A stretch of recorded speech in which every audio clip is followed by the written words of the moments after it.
Welcome to our channel. Today we how to verify your bank transfer in Payoneer step by step clearly.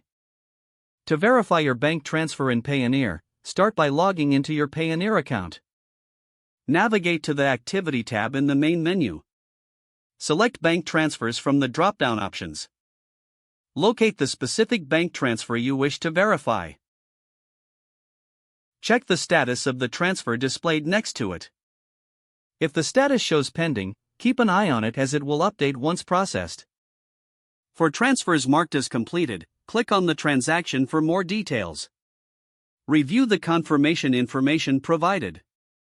You can also cross-check with your bank statement for the transaction. If you notice any discrepancies, contact Payoneer customer support for assistance. Make sure to keep a record of all transaction details for future reference.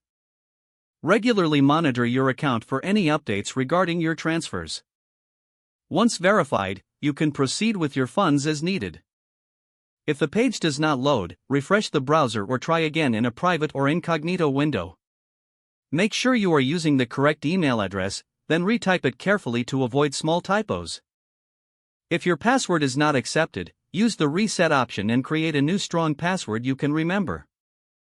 Check your spam folder for verification or security emails, then complete any requested confirmation step. Enable two-factor authentication if available to improve account security and reduce unauthorized access risk. After signing in, review your profile details so your contact information and settings are accurate and current.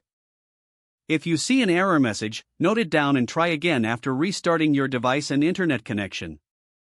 Log out when you finish, especially on shared devices, to keep your account and payment information secure. If the page does not load, refresh the browser or try again in a private or incognito window. Make sure you are using the correct email address, then retype it carefully to avoid small typos. If your password is not accepted, use the reset option and create a new strong password you can remember.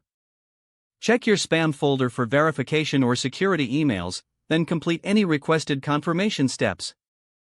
Enable two-factor authentication if available to improve account security and reduce unauthorized access risk. After signing in, review your profile details so your contact information and settings are accurate and current. If you see an error message, note it down and try again after restarting your device and internet connection. Don't forget to like this video and subscribe to our channel for more step-by-step tech guides.